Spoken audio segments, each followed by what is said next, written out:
Welcome everybody to another episode of Dave's Movie Dailies. This is Dave D. Saint with another movie review. Not so much a movie review, it's actually a Broadway show review. So, I am going to review Stranger Things, The First Shadow on Broadway. So, this opened on January, February, March, April 22nd, 2025. It is a prequel stage play to the popular Netflix series. It opened on Broadway at the Marquee Theater. The play is set in 1959, explores the origins of the Stranger Things universe. It focuses on a young Henry Creel and the early days of Hawkins, Indiana. It has garnered critical acclaim.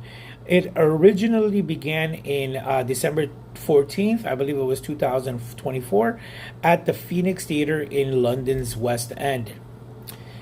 Okay, so my review of this show, I went to see it. I saw it on previews, and I got pretty good tickets and pretty good seats. It's amazing.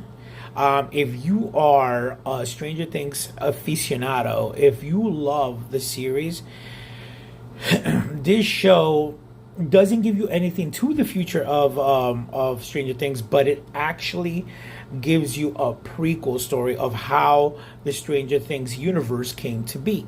You hear about Henry Creel, who eventually becomes Vecna, who is number one. And his story, this guy actually, the guy who portrayed Henry Creel was actually nominated for a Tony Award. I did believe it took some Tony Awards. Don't remember if it took a lot. I think it was nominated for a few. But to have this on a stage play, it was amazing. If you're familiar with the Stranger Things universe, and you know, like the mind flare and the demigorgons, oh my god, you actually see these things in live action.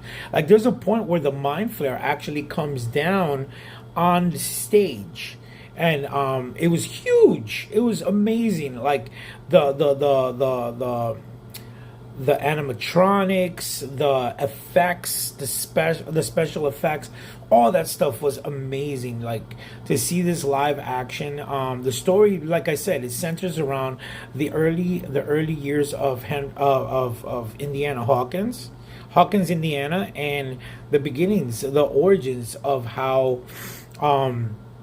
We only got to see a little piece of Henry Creel's story in Stranger Things season 4. We got to see his background, but we never got to see him. Well, we did get to see him as a child. So that same boy that we see as a child, it's in this show.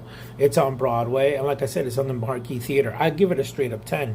It was phenomenal. I keep telling my friends that they need to go watch this because they're big Stranger Things fans, and since the new season is about to come out later on this year, if you want a little bit of Stranger Things and you want to see live action, it's pretty much 2 episodes on stage.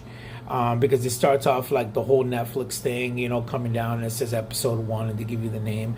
And then when you have your break, how you have your intermission, then that's episode 2. And everything just comes to play. It's just beautiful the way that they portray this. I never thought that this was actually going to be something. But the Duffer Brothers did want to make a prequel stage play. When they were doing the series, they wanted to do a stage play